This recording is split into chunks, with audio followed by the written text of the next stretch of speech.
अध्याय 37। कैस का अपहरण कर लिया गया था। मेरी समझ में नहीं आया।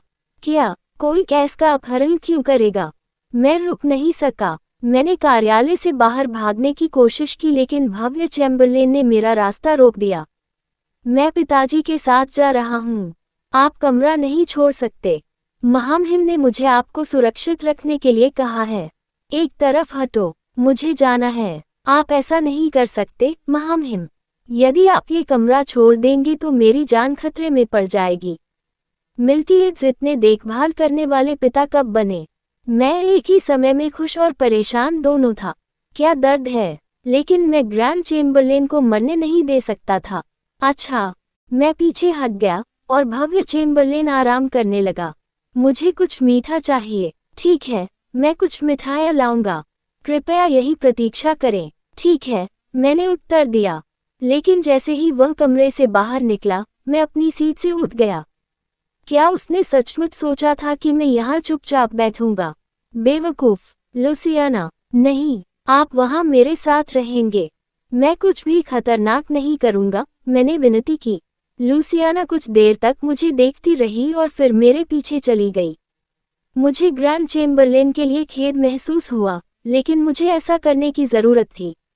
मैं कमरे से बाहर निकला और अलग महल की ओर चल रहा था जब लुडविग दौड़ता हुआ आया।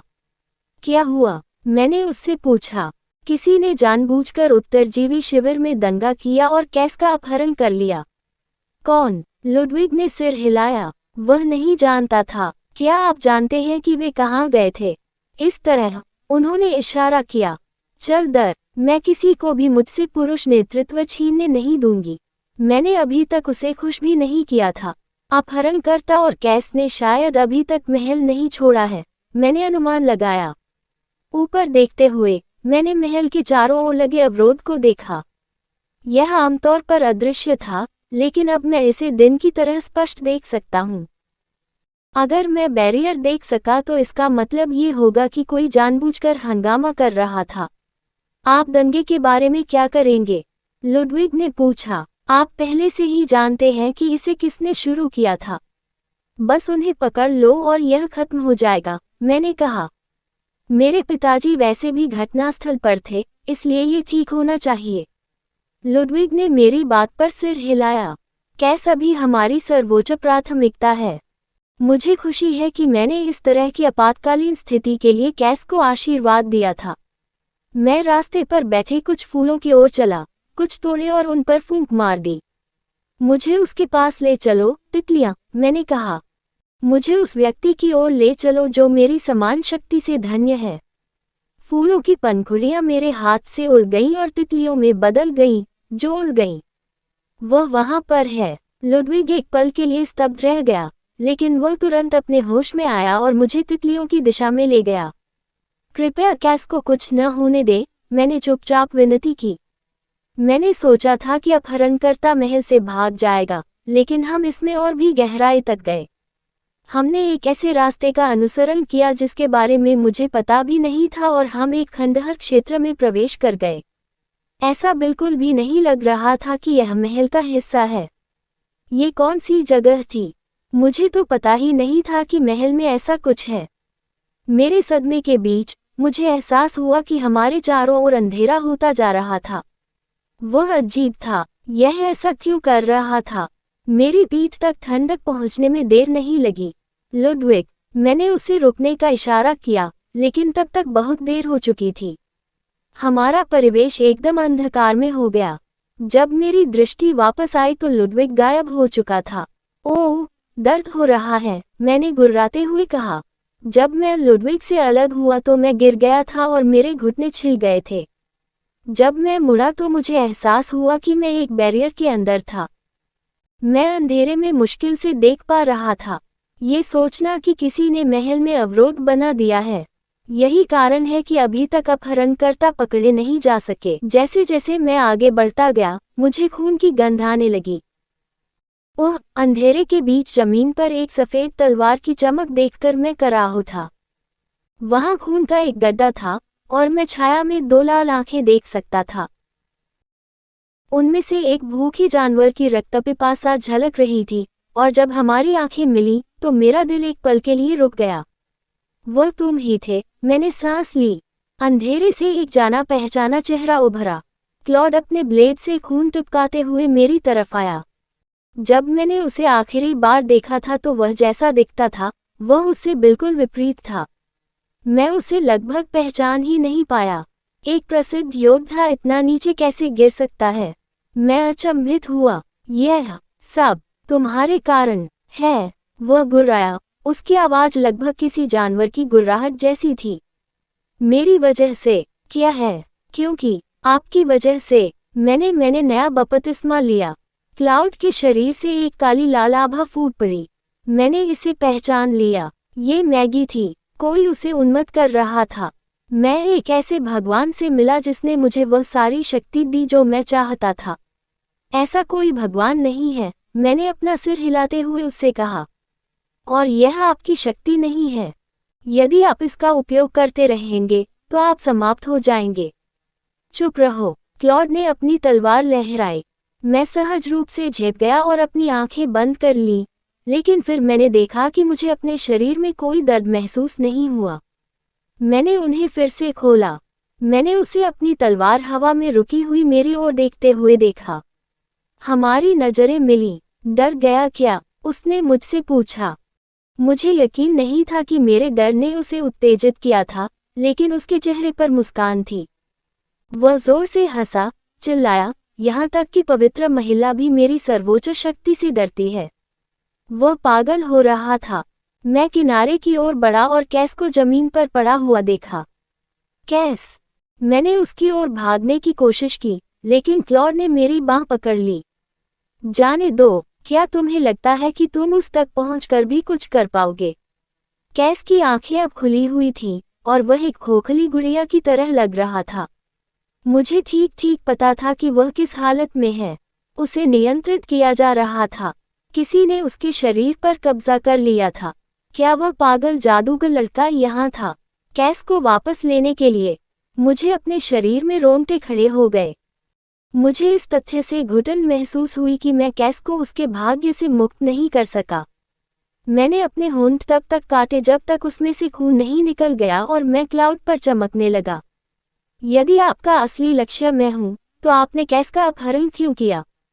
मैंने पूछा। वह मेरा पुरस्कार है। वह मुझे बदला लेने में मदद करेगा।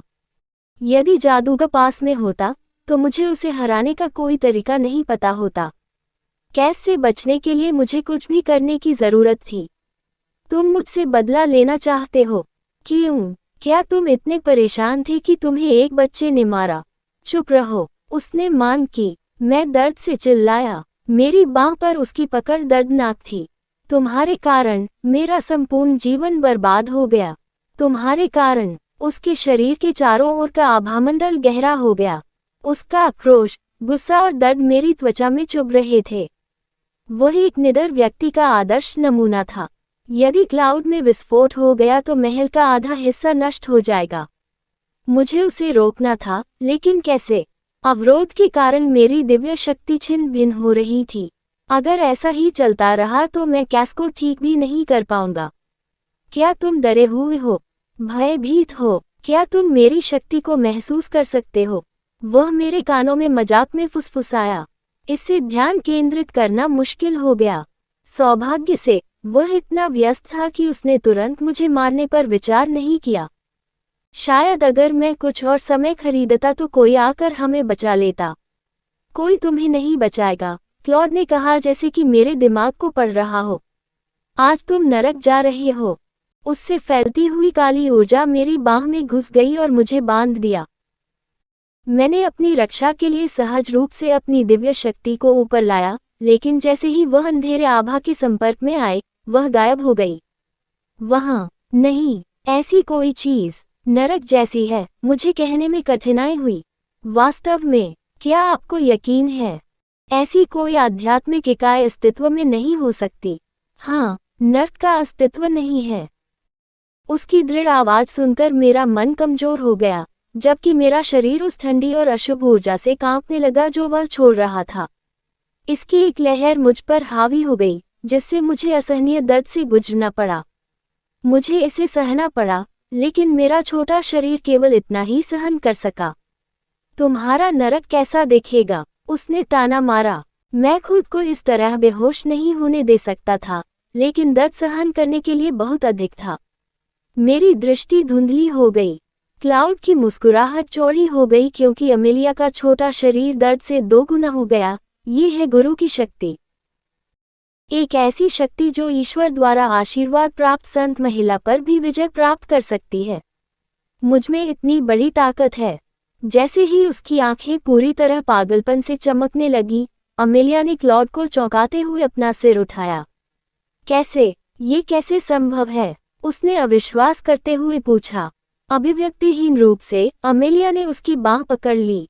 टकरा जाना। वह लड़खड़ाते हुए पीछे की ओर चला गया क्योंकि चमकदार सफेद रोशनी ने उसकी दृष्टि को अंधा करना शुरू कर दिया। उसकी चमक के नीचे इलाके का अंधेरा गायब हो गया। उसके स्पर्श से क्लॉड चिल्लाया। उसकी आवाज़ किसी जानवर की दहाड़ जैसी उसके गले से निकल रही थी। अमेलिया उसे दर्द से छटपटाते हुए देखती रही। वह शांति से कैस के पास चली गई, जिसकी आंखें सुस्त और कांच जैसी थीं। जब उसने अपना हाथ उसके माथे पर रखा, तो उसका शरीर एक कटी हुई कठपुतली की तरह झटके खा रहा था। ये कैसे कैसे हो सकता है? ऐसा लग रहा था जैसे क्लाउड के शरीर से दो आवाज़ें बोल रही हों। गायब होने से पहले एक छोटे से जीव को उसके अंदर छटपटाहट करते देखा जा सकता था। अमेलिया बस अपनी जगह पर खड़ी रही, भावशून्यता से देखती रही क्योंकि उसके सामने सब कुछ सामने आ रहा था। नहीं, सूर्य की किरणों के समान कुछ ने उस क्षेत्र को प्रकाशित और शुद्ध कर दिया। अंधेरे की बाधा दूर हो गई और सब कुछ सामान्य हो गया। क्लाउड को शुद्ध कर दिया गया था, धूल में मिला दिया गया था। क्षेत्र को हर चीज से साफ कर दिया गया। अमेलिया ने धीरे धीरे जमीन पर पड़े कैस के स्थिर शरीर को देखा। उसने उसके गाल का पता लगाने के लिए एक छोटी, पीली उंगली का इस्तेमाल किया। कैस, वह फुसफुसाए। उसकी आंखें आंसुओं से भर गईं, छलकने को तैयार। सेंटेस, लूसियाना उसे पाकर रो पड़ी। उसके कदमों की गूंज हवा में भर गई। जैसे ही अवरोध गायब हुआ, वह दौड़ती हुई आई। वह अमेलिया को आश्वस्त करना चाहती थी कि सब कुछ ठीक है, लेकिन जब उसकी नज़र उस पर पड़ी तो वह बेहोश हो गई। अमेलिया की खोखली निगाहें उससे मिलीं और लूसियाना को सहज ही पता चल गया कि उसकी छोटी सी पवित्र महिला एक अलग व्यक्ति बन गई है। ये देखकर कि लूसियाना ने अपने चारों ओर पहरा लगा दिया था, अमेलिया ने हल्की सी मुस्कान दी। फिर वह जमीन पर गिर पड़ी। कहानी खत्म। अलविदा।